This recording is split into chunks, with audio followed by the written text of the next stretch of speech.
One of the news stories that's been making the rounds in recent weeks is the story of Joshua Harris, a very well-known pastor and Christian author who has recently come out as declaring himself to not be a Christian. He's left the faith and actually left his wife and headed down a new path theologically. And this has really shaken up the Christian world. I get a lot of questions about this. What do we make of this and how do we understand this? And it's a very sad, tragic situation that we want to reflect on a little bit.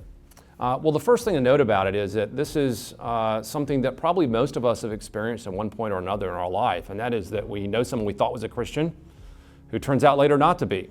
I've seen this in my own life at numerous points. Probably most poignantly for me was my own youth pastor growing up, who taught me the Bible, and I was part of that youth group and looked up to this man as a leader in Christ, and it turned out later that he did something very similar.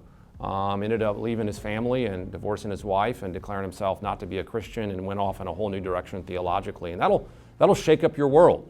And I think most Christians have probably had that happen to them.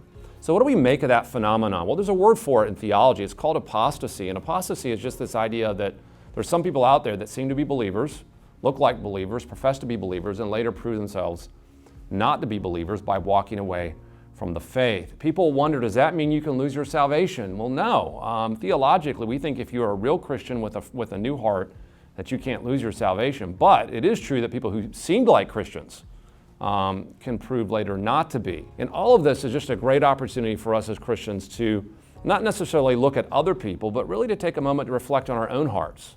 The issue isn't really so much what about that person, but it's a chance to say, I need to reflect on my own belief and realize that everyone needs to persevere in the Christian life, to not take your faith for granted, but to realize that God calls us to be striving for it every day to follow Him faithfully, and that everyone on one level needs to be aware of the dangers of apostasy.